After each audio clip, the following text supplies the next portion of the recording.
Hotman Paris melaporkan Iklim Hakim dan pengacaranya, Rasman Nasution. Perseteruan Hotman Paris dan Iklim Hakim masih terus berlanjut. Pengacara Hotman Paris akhirnya melaporkan mantan asisten pribadinya Iklim Hakim ke pihak yang berwajib. Tak hanya Iklim Hakim, Hotman Paris turut melaporkan pengacara Rasman Arif Nasution.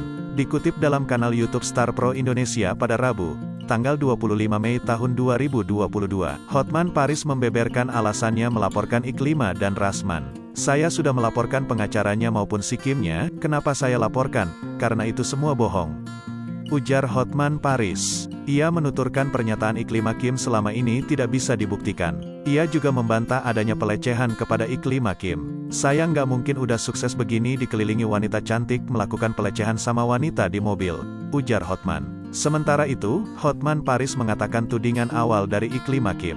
Awalnya, Iklim Hakim hanya menuding Hotman Paris kerap memintanya mengenakan pakaian seksi. Namun, hal tersebut tak terbukti karena Iklim Hakim kerap memajang foto seksinya dalam akun Instagramnya. Pertama kali ngakunya hanya pelecehan dalam bentuk diminta berpakaian seksi, itu aja tuduhannya, tapi kemudian tuduhan itu mentah karena IG dia dipenuhi pakaian seksi, ujar Hotman. Akan tetapi, tuduhan Iklim Hakim kepada Hotman Paris semakin melebar setelah itu. Hotman menilai Rasman Nasution selaku pengacara Iklim Hakim yang menjadi dalang dari semua tuduhan miring itu. Tapi setelah masuk pengacara itu kok bisa dibuat lagi pelecehan dalam mobil sama kelainan, ujar Hotman. Hotman juga menilai Rasman Nasution telah menyebarkan pernyataan bohong kepada publik. Makanya dia sudah ngomong sesuatu yang bukan keahlian dia mengatakan saya kelainan, ujar Hotman. Hotman menambahkan, Rasman Nasution dan Iklim Hakim akan segera dipanggil oleh pihak kepolisian. Tunggu sampai dia dipanggil, baru saya nongol, ujar Hotman Paris.